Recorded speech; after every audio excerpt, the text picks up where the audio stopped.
Ela voltava a pé da faculdade. Eram os últimos passos rumo a um mistério que já dura mais de um ano. Não tem como. Como você esquece? Quem matou Débora? O andarilho? Ele estava na hora errada, no lugar errado. O amigo com quem ela conversava pela internet? Taxado de assassino, estrupador. O preso que estava em liberdade temporária? Você matou a Débora? Quem é o homem poderoso apontado como elemento-chave nessa história? É uma pessoa bastante conhecida da cidade. Uma trama com denúncias de tortura. Eles grudavam no meu pescoço, começavam a me enforcar. Sedução. Você é tão bonita, moça. É de encantar. Pena que tá me evitando. Reviravoltas. Alguma coisa diferente acontece nessa cidade. Alguém está encobrindo alguém. E uma saudade sem tamanho. Não tem uma hora que eu deixo de pensar nela.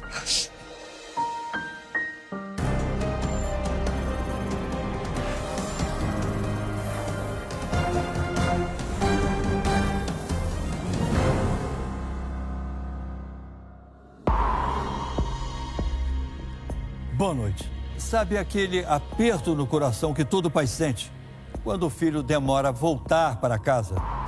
Seu Geraldo tinha certeza de que havia algo errado naquela quarta-feira à noite, em que Débora se atrasou. O instinto dele estava certo. A filha de apenas 18 anos foi brutalmente atacada e morta minutos depois de sair da faculdade. Um crime bárbaro que comoveu uma pequena cidade no sul de Minas. A polícia começou então uma longa investigação. Um processo cheio de falhas, prisões por engano, denúncias de tortura e o envolvimento de um homem poderoso que ninguém ousa sequer falar o nome. 3 meses atrás, seu Geraldo me mandou uma mensagem pela internet pedindo a minha ajuda. O instinto de pai é de que havia algo errado naquela história. Afinal, qual é a verdade por trás do mistério de Itajubá? Repórter Record Investigação. Agora. O mistério de Itajubá. Uma cidade de apenas 95 mil habitantes ainda vive agoniada com dúvidas sobre o crime. Nesta rua tranquila está a casa da família de Débora. Gente simples que teve a vida transformada por uma tragédia. As 24 horas do dia todo, não tem uma hora que eu deixo de pensar nela. Às vezes eu acordo pensando nela, durmo pensando nela na hora do almoço, tudo. Não esqueço, não tem como esquecer. Em nenhum momento, não tem como. Débora era a caçula dos 4 filhos de seu Geraldo e Dona Helenísia. A irmã, Érica, se prende às lembranças mais simples da companheira de infância. O jeitinho dela de acordar, que eu vi ela acordar, o sorriso dela, que era o sorriso mais lindo que eu já vi. Não que era minha irmã, mas era um sorriso realmente alegre, sabe? De uma pessoa pura.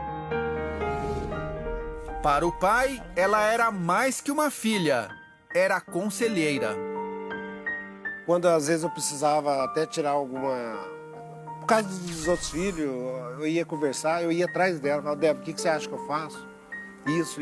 Não tinha nada de extraordinário para mim. Agora eu sei que era extraordinário. Viver com ela era extraordinário. Parecia normal, mas era bom demais. Esta é a avenida por onde a Débora passava todos os dias para voltar da faculdade. E essa aqui é a Rúbia, uma das melhores amigas dela. Quando você passa por aqui, não tem como não lembrar, né? Não tem. Não gosto nem de vir desse lado da cidade, porque é só passar por aqui a gente lembra os momentos de terror. A amiga e cunhada descreve Débora como uma menina tímida e caseira. Vocês eram confidentes? Ela era meio fechada, sabe, para falar de certas coisas ela tinha vergonha, mas até também é porque ela não era muito de sair, namorar, ela nunca namorou. Você acha que um dia você vai conseguir esquecer tudo isso que aconteceu e apagar e levar uma vida normal? Olha, eu acho que nunca mais vou levar uma vida normal. A minha vontade era até ir embora dessa cidade para ver se eu conseguia esquecer tudo isso.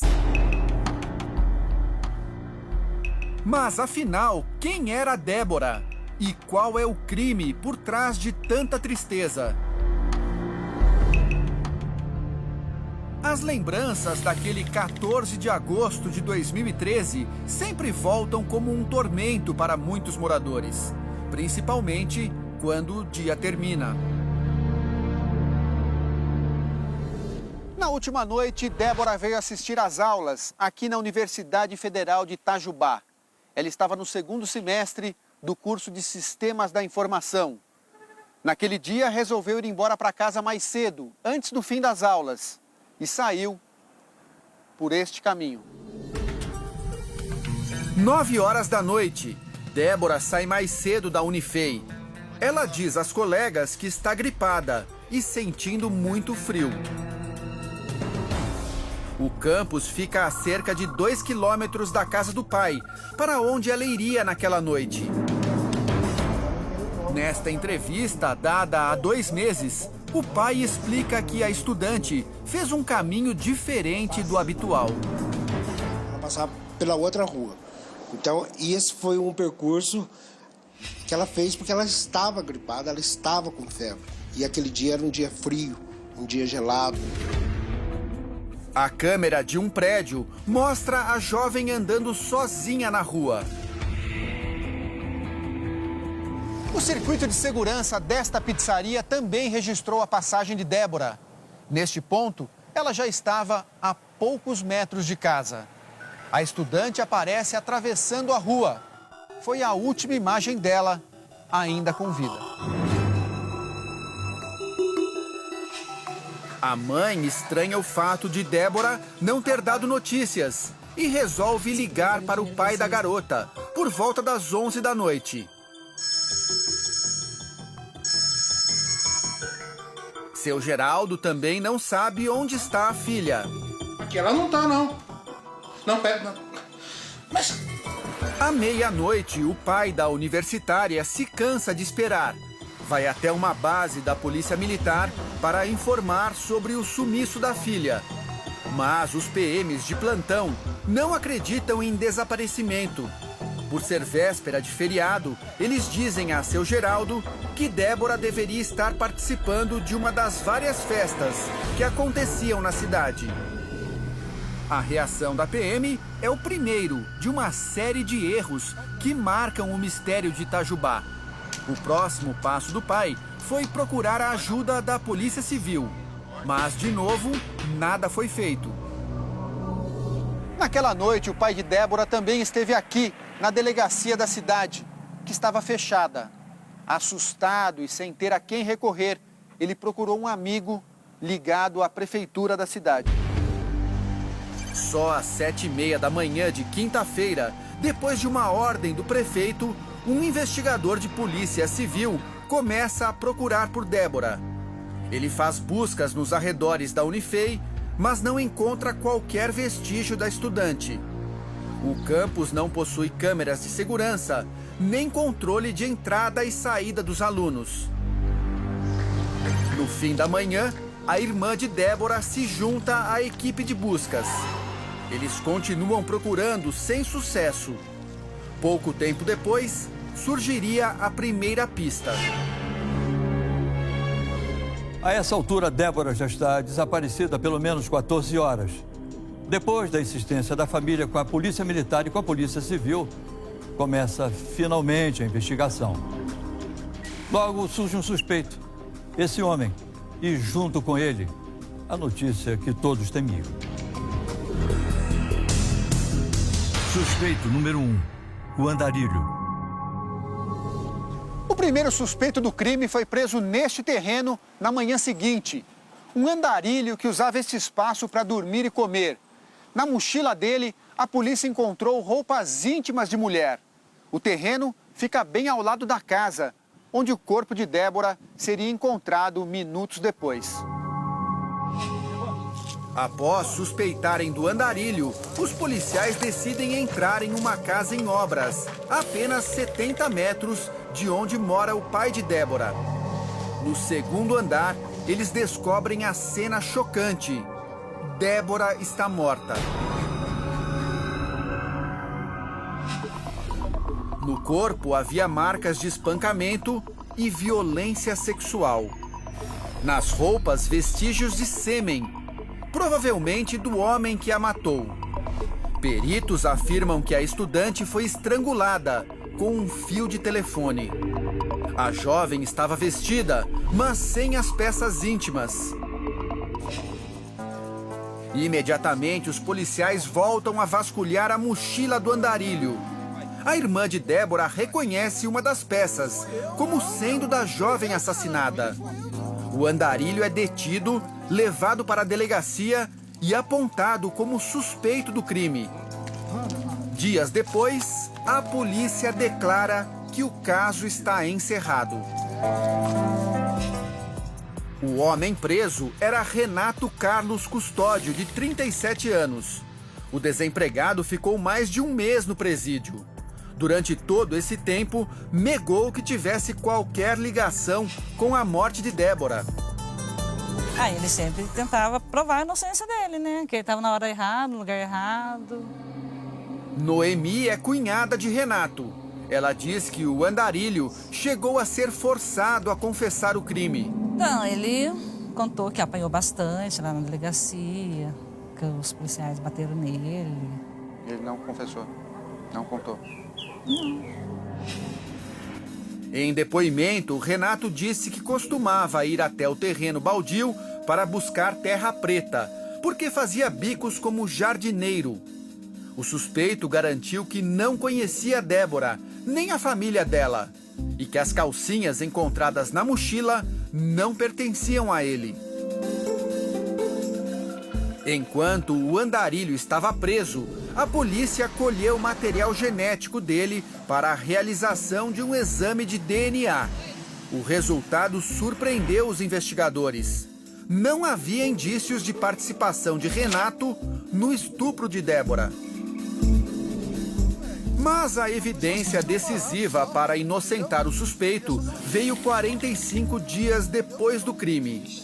Em uma nova busca nas roupas de Débora, os policiais descobriram a calcinha da jovem dentro do bolso da jaqueta que ela vestia. A peça encontrada era diferente da que havia sido reconhecida pela irmã da estudante no dia em que o andarilho foi preso. Se a perícia foi efetuada como se diz que foi efetuado, como é que essa calcinha não foi localizada neste dia e nessa data? E por que, posteriormente, a investigação levou a vasculhar de novo a roupa da Débora? O nosso delegado de homicídios percebeu que algo não estava encaixando um depoimento da família com o início das investigações e pediu nova vistoria nas roupas, nas vestes das meninas, quando foi encontrada uma nova peça íntima. E a jaqueta, inclusive, eu tenho uma igual, ela não cabe um celular dentro. Como que eles não encontraram a peça íntima dela nessa hora da perícia, entendeu? Da primeira perícia. Com a inocência comprovada, Renato finalmente foi solto. Acho que ninguém deve pagar por uma coisa que não fez. Mas, segundo a cunhada, nunca mais foi o mesmo. Ele voltou mais perturbado. Não pega, nem para mais em casa. Ah, não para mais? Não para. Ninguém sabe o dia que ele vai aparecer aqui. E o mistério sobre o assassinato continuava sem resposta. Ainda nesta edição, você vai ver o que os nossos repórteres descobriram ao investigar o local do crime. Afinal, de quem é esta casa? Depois de 3 meses de investigação, surge o nome de um homem poderoso, que é acima de qualquer suspeita. Quem seria esse homem? Será que ele poderia desvendar o mistério de Itajubá? Todo mundo fala que ele está envolvido, está no meio, mas a Polícia Civil não investigou ele. A A perícia simplesmente esqueceu de revistar os bolsos da jaqueta de Débora. Só percebeu esse erro 45 dias depois do crime, tempo em que um homem inocente ficou preso. Mas o computador da jovem estudante vai revelar um novo personagem nessa história. Suspeito número 2, o amigo da internet. Assim que o andarilho foi descartado, um novo suspeito entrou na mira da polícia. Um jovem estudante, morador desta pequena cidade a 30 quilômetros de Itajubá. Conversas dele com Débora numa rede social da internet colocaram o rapaz no foco da investigação. Nenhum parente ou amigo de Débora conhecia o rapaz. Ao que tudo indica, os dois se encontraram por acaso. O jovem de 20 anos vive na cidade de Maria da Fé e, segundo a polícia, esteve em Itajubá no dia 13 de junho do ano passado, 2 meses antes do assassinato. As conversas entre os dois pela internet só foram descobertas depois que os policiais entraram no perfil de Débora numa rede social. O repórter Record Investigação teve acesso às mensagens, que serão reproduzidas agora. Em um dos trechos, o rapaz deixa claro o encontro com Débora, a quem chama de guia turística. Minha guia turística, tudo bem? Tudo sim. E aí? Melhor agora. Gostei de ter falado com você ontem. Não conheço quase ninguém aí. Ei, vou ter que sair rápido aqui. Entrei rapidão. Depois a gente conversa. Sai não. Fica aí. Em outro ponto, é possível ver que Débora nem sempre respondia às mensagens. Oi. Oi. Olha, ela falou comigo. Menina, você é muito gracinha, hein? Amei falar com você. É que às vezes eu tô ocupada e não dá tempo de responder. O jovem insistia em se aproximar dela, mas Débora chegava a perder a paciência. Passa seu celular pra mim. Diz que sim. Te deixei na porta de casa ontem, hein? Débora, responde minha pessoa. Calma, cara. Tô ocupada. Depois disso, ela passou a ignorar os contatos do rapaz. Você é tão bonita, moça. É de encantar. Pena que tá me evitando. Parece que não tá muito afim de falar comigo, né? Desculpa qualquer coisa. Beijão, tá? Se cuida. Mais tarde, a polícia descobriria que o perfil usado pelo jovem era falso. O internauta dizia aos amigos que era do exército e que tinha até trabalhado em uma missão de paz no Haiti. Tudo mentira. As fotos usadas na rede social eram de um conhecido que sequer sabia da existência do perfil falso. Certamente a Débora não chegou a saber que esse perfil era falso, né? Porque só se descobriu nessa investigação. A advogada da família chama a atenção para outro detalhe. A Débora, nos últimos momentos da vida dela, aparece ela atravessando a Alameda, onde ela é morta posteriormente, e há um veículo que passa muito próximo a ela. E este veículo tem as mesmas características, ou características muito similares ao carro que é deste mesmo sujeito. Na verdade, o carro pertencia a uma tia do suspeito. O documento mostra que se trata de um Gol, mas não há comprovação de que seria o mesmo veículo visto nas imagens da câmera de segurança. O carro que foi levantado na imagem é um dos carros mais vendidos do Brasil há anos. Então é fácil várias pessoas terem esse mesmo modelo de carro. Nós fomos até a casa do jovem, em Maria da Fé. O rapaz nega que tem estado em Itajubá na noite do crime. Quando aconteceu aquilo com a menina, eu estava assistindo o jogo, era Flamengo e Goiás. No dia? Foi uma quarta-feira, Flamengo e Goiás. Tava sendo hora de... O suspeito também diz que só manteve amizade com Débora pela internet. E com a menina você só conversou pela internet? No Facebook foi aquela conversa, uma conversa. Eu não achava ela bonita. Quando aparece adicionar, tal, eu cliquei adicionando. A tia do rapaz também estava na casa e confirma que tem um carro do mesmo modelo que aparece nas câmeras de segurança, mas garante que não é o veículo das imagens. Nunca pegou o carro, nem meu, nem de ninguém. Você não tem carta? Não, pode mostrar no dedo. Você não dirige? Durante a investigação do assassinato, a polícia chegou a desconfiar que o rapaz fizesse parte de uma rede de pedofilia. No computador dele foram encontradas fotos de uma menor de idade nua. O jovem foi processado e a justiça concluiu que se tratava de um crime isolado. Ele foi condenado a prestar serviços comunitários. Ele respondeu a processo por isso, já está tranquilo, teve pena alternativa e está cumprindo normalmente. O estudante também foi descartado pela polícia como suspeito de matar Débora. O resultado do exame de DNA dele, assim como o do andarilho, deu negativo. Só que o rapaz diz ter sofrido consequências das acusações. Parou de estudar e tem medo até de sair na rua. Aqui mesmo, perto de casa, foi taxado de assassino, estrupador. Quer mais coisa ainda? Pelo amor de Deus. E culpa a advogada da família de Débora por tudo que vem enfrentando. O delegado e o promotor não tá falando que eu. Por que a Roseli fica insistindo? Por que ela vai ganhar? Meu cliente não tem maiores detalhes para dar sobre isso, né? Ele não participou, ele não sabe quem participou, ele não conhece quem participou. Para a polícia, nem o andarilho, nem o amigo da internet são culpados. O mistério de Itajubá continua sendo um caso sem solução. Entra então em cena um terceiro suspeito, um presidiário, que se beneficiou de uma saidinha no Dia dos Pais, justamente na semana do crime. A acusação, esse novo personagem, vai colocar a polícia de um lado e a família de Débora do outro.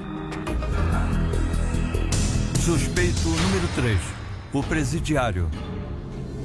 O terceiro suspeito saiu de dentro desse presídio em Itajubá. Um morador da cidade, jovem e envolvido com furtos e assaltos desde a adolescência. Benedito Mauro Divino tem 24 anos. Trabalhava como servente de pedreiro. Agora vai ficar preso até o julgamento.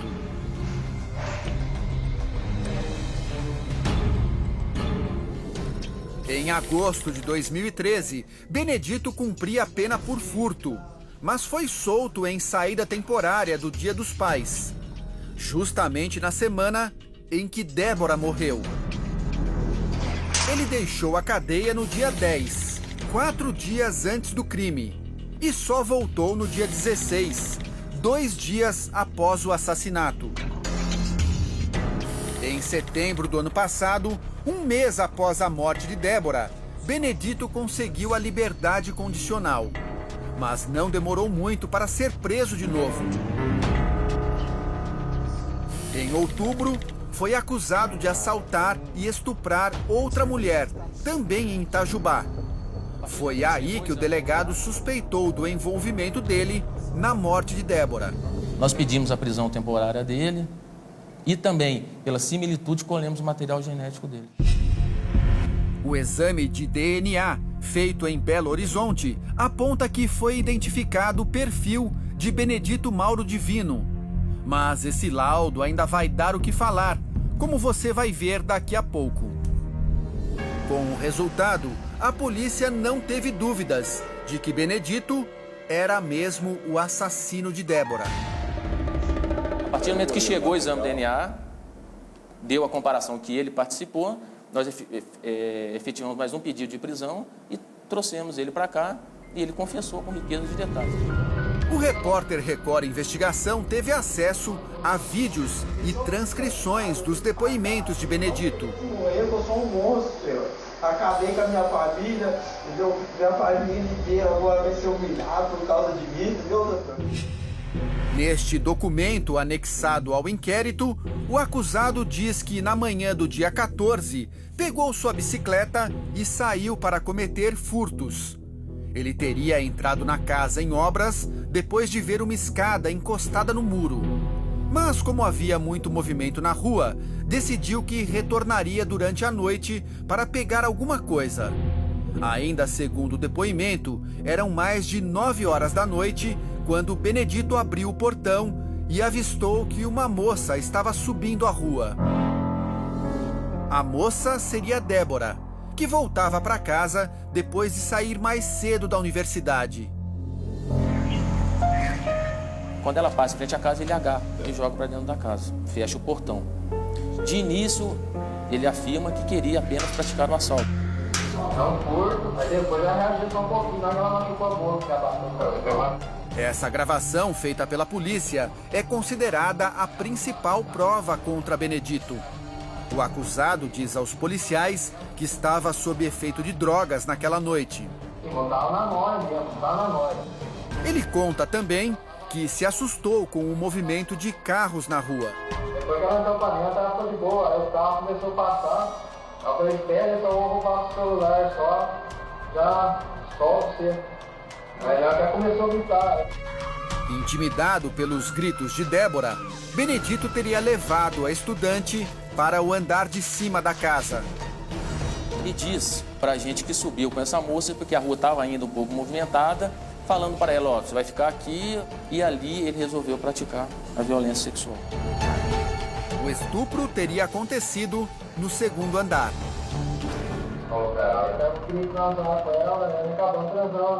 Pegou, deitou no chão, falou, por favor, não mata não. Ela pediu, falou, não, acabou acontecendo. Depois de ser estuprada, Débora teria dito que seu pai era uma pessoa influente na cidade. Ela falou que o pai dela era secretário da prefeitura de Itajubá. O medo de ser preso teria sido o motivo para Benedito tomar a decisão drástica: matar Débora. Por isso eu informei ela. Ficou com medo disso?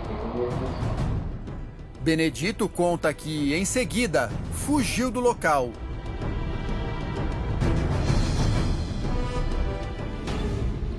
Neste outro vídeo, o acusado afirma aos policiais que não está sendo agredido para confessar. Não. Alguém pôs a mão em você? Ainda não. Te garanto, se alguém te revelar um dedo em você, você pode nos comunicar. E concorda em participar da reconstituição do crime, desde que a imprensa não esteja presente. Não vou avisar ninguém, só vai eu, você, o delegado, mas o pessoal vai fazer a foto, pra você mostrar como é que foi. Não sei se eles podem fazer isso, gosta. A reconstituição aconteceu no dia 26 de dezembro do ano passado. Jornalistas, advogados e parentes de Débora não puderam acompanhar. As fotos do inquérito mostram que Benedito estava encapuzado, porque, segundo o delegado, o juiz tinha proibido a divulgação da identidade dele. Para a polícia, a confissão de Benedito e o exame de DNA foram suficientes para considerá-lo o único culpado pela morte de Débora. Mas a advogada, contratada pela família, não acredita. Ele pode, em determinado momento, ter participado, sim, das acusações que são imputadas a ele, mas certamente ele não estava sozinho. A advogada questiona detalhes sobre a morte da jovem que não ficam claros no depoimento do acusado. O laudo da perícia mostra que Débora foi encontrada vestida com blusa, camiseta e calça jeans, só que sem as roupas íntimas. Mas no depoimento, Benedito afirma que Débora não tirou a calcinha nem o sutiã. Não, ela estava com a roupa de cima, ela só abaixou só a calça até do joelho. Já como ela tirou a calcinha, eu já não sei. E ela só estava com a calça, abaixou até do joelho só. A perícia também diz que Débora tinha ferimentos causados por agressões. Na gravação, Benedito nega o uso de violência. deu um murro nela? Não agredi ela, não. Foi na que ela bateu no portão. Não, ela tá com levando de soco. Não foi, velho. Se alguém entrou lá, então... Não. Não é verdade, não. Benedito, como nós vimos, cai muito em contradição. Qual é a verdade, afinal? Nós fomos até o presídio em busca da resposta. O repórter Matheus Monteiro obteve autorização da Justiça para entrevistar o principal acusado do caso dentro da cadeia. A versão que ele vai nos dar é bem diferente do que vimos até agora. Nós estamos aqui no presídio de Itajubá para uma entrevista exclusiva com Benedito Mauro Divino.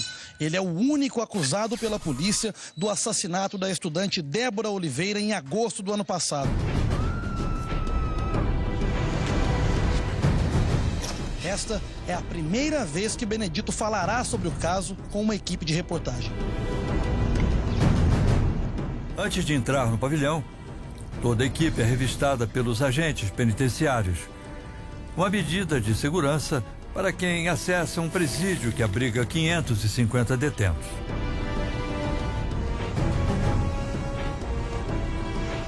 Lá dentro, nossos repórteres ficam frente a frente com o homem acusado pela polícia como responsável pela morte de Débora. Apesar de já ter confessado ser o assassino diante da câmera da polícia, agora Benedito muda o discurso e é categórico. Você matou a Débora? Não matei, senhor. Eu sou inocente desse caso. Mas por que então ele teria assumido um crime que não cometeu?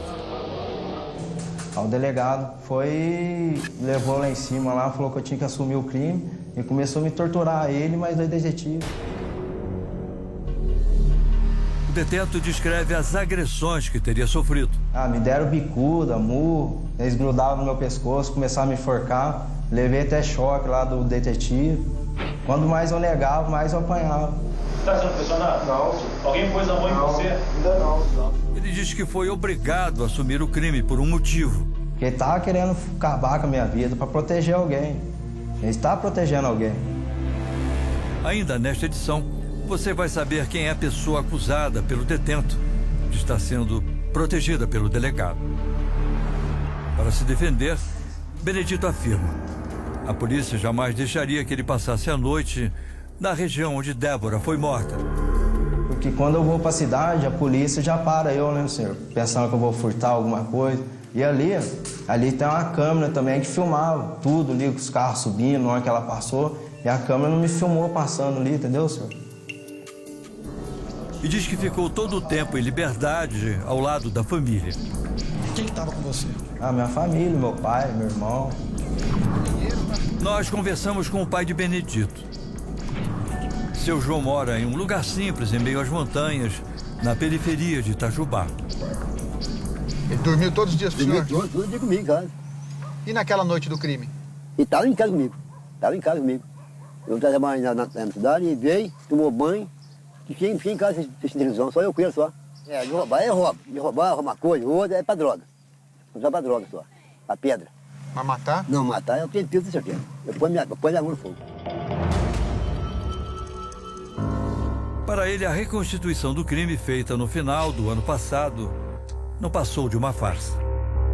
O mesmo delegado, o mesmo detetive falou assim: agora você vai lá, você faz tudo que o perito mandar, você faz. Aí o perito começou a falar assim, eu falava o que acontecia e tal, assim. Tudo que o perito falava e indicava eu fazer, pegava, fazia e tirava fora. Benedito questiona até mesmo o exame de DNA, a prova de que ele teria sido o estuprador de Débora. Foi comprovado um DNA seu no local do crime. O que você tem a dizer sobre isso? Então, esse foi tudo armação, senhor. Esse foi tudo armação do delegado. Nós levamos o resultado do exame de DNA para esta perita do Instituto de Criminalística de São Paulo. E ela não tem dúvida. Com esse laudo, não é possível afirmar que o Benedito é o agressor da vítima. A especialista acredita que o pedaço da roupa de Débora enviado ao laboratório não era adequado para o exame.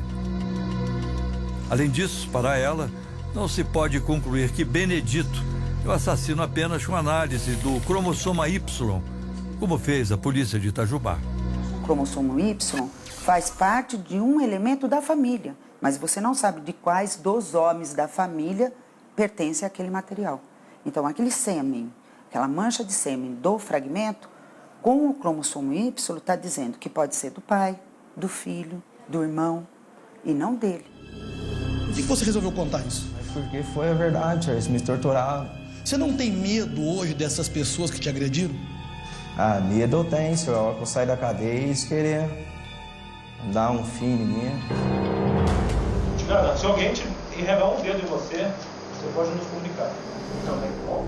Nós tentamos conversar com os policiais acusados de tortura por Benedito, mas a equipe diz ter sido orientada a não falar mais sobre o caso. O delegado que investigou o crime não quer gravar entrevista, porque o caso agora está nas mãos da justiça. Ele nega a acusação de tortura. Diz que Benedito confessou por livre e espontânea vontade, quando foi confrontado pelas provas. Segundo a advogada, há provas concretas de que, além de Benedito, outras pessoas passaram pela cena do crime. O exame de DNA traz que não só em relação ao Benedito Mauro Divino, que é o acusado hoje, que só se encontra parte do DNA dele, mas também de outro sujeito que não foi identificado até agora. Que seria talvez o mandante? Provavelmente o mandante do crime. Mas quem teria interesse na morte de Débora? E por quê? Será que a família está satisfeita com os rumos da investigação? De jeito maneira. Não está solucionado. O réu que eles dizem ser o réu não é. Isso eu tenho certeza. Nós acreditamos que alguma coisa diferente acontece nessa cidade. Alguém está encobrindo alguém. Mas encobrindo quem? Quem seria tão importante na cidade para receber proteção da polícia? A sombra de um homem poderoso passa a fazer parte do mistério de Itajubá. Daqui a pouco, no Repórter Record, Investigação.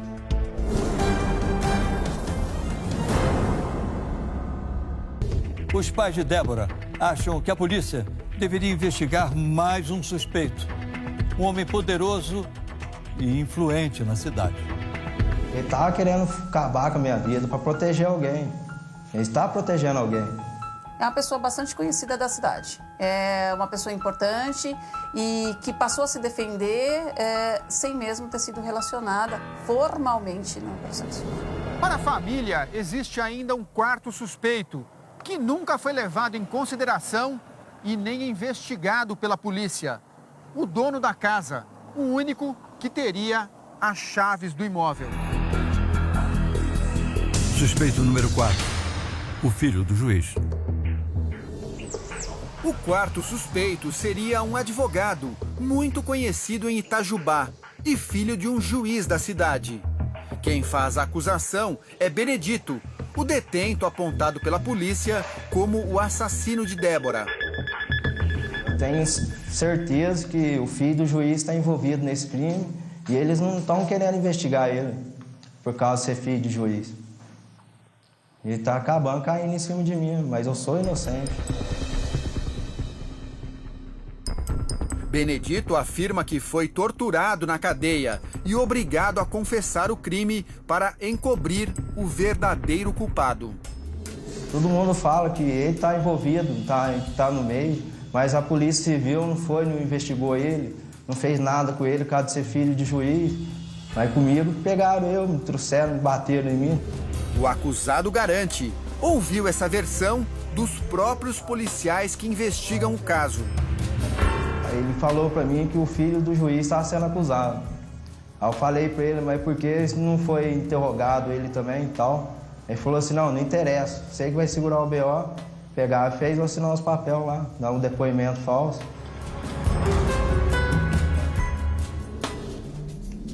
O pai de Débora prefere não citar nomes, mas também acredita que outro suspeito tenha sido deixado de lado na investigação. Não é gente pequena, porque se fosse gente pequena, como o Benedito, ele já tinha jogado lá na cadeia. Já a advogada da família afirma que a pessoa acusada por Benedito seria, na verdade, o dono da casa onde Débora foi morta. Se ela tem relação, ela poderia, no mínimo, explicar alguns fatos, como, por exemplo, o acesso a essa casa, como se daria, quem teria a chave, etc. dessa casa. Mas, afinal, quem é o dono da casa onde Débora foi morta? O repórter Record Investigação apurou que o imóvel do crime pertence a um empresário da região. Ele nunca foi ouvido pela polícia. Sobre a casa lá que Itajubá... Eu conversei por telefone com o construtor responsável pela obra. Ele não quer gravar entrevista, mas contou que o projeto foi interrompido após uma divergência em relação aos valores da construção. A briga foi parar na justiça. Ele explicou também que o advogado contratado pelo proprietário é justamente o filho de um juiz da cidade. Tá vendo uma história hiper mal contada, super mal contada, e o pessoal pega assim, entendeu? Como se fosse enganar uma criança. Chega assim pra gente e fala aqui, ó, é isso aí. É mentira. É óbvio que é mentira. O depoimento de Benedito é contundente. Mas o histórico dele coloca em xeque a credibilidade das suas acusações. Benedito Mauro Divino já foi condenado 5 vezes por furto, o que equivale a mais de 8 anos de prisão. Seriam então as acusações contra o filho do juiz uma atitude de coragem de quem busca a verdade? Ou Benedito quer apenas se vingar da justiça que o condenou? Este juiz da cidade não gostou nada dos boatos e foi a uma rádio reclamar do que considera uma covardia. É o que você vai ver daqui a pouco no Repórter Record Investigação. Isto é uma verdadeira maledicência. É um pecado. Pecado de pessoa covarde. Covarde, covarde, covarde.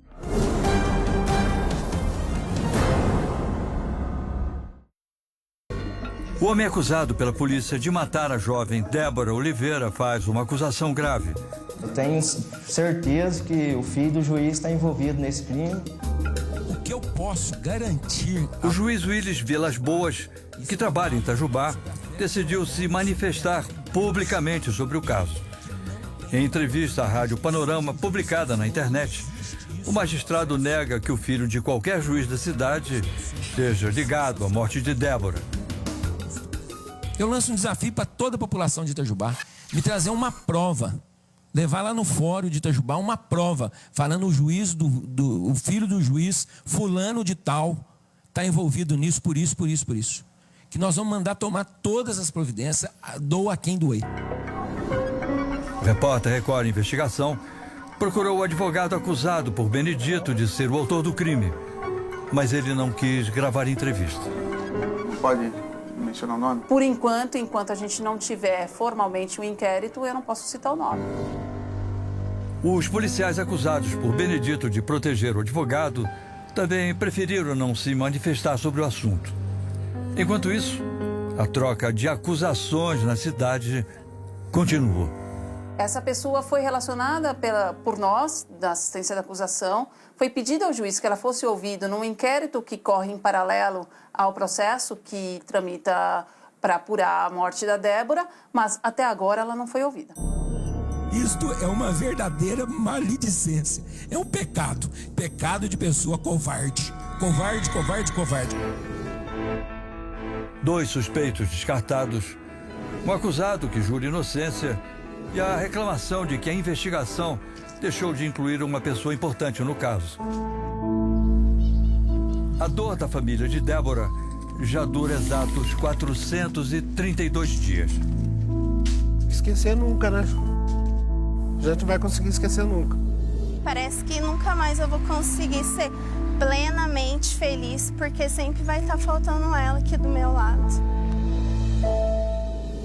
Os parentes e amigos se prendem à lembrança da garota tímida e de sorriso aberto, enquanto esperam por uma resposta que coloque um ponto final no mistério de Itajubá.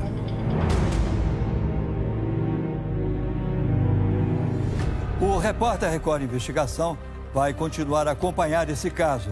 E se você tem alguma pista, que possa nos ajudar a desvendar o mistério de Itajubá. Fale conosco através da nossa página no portal R7.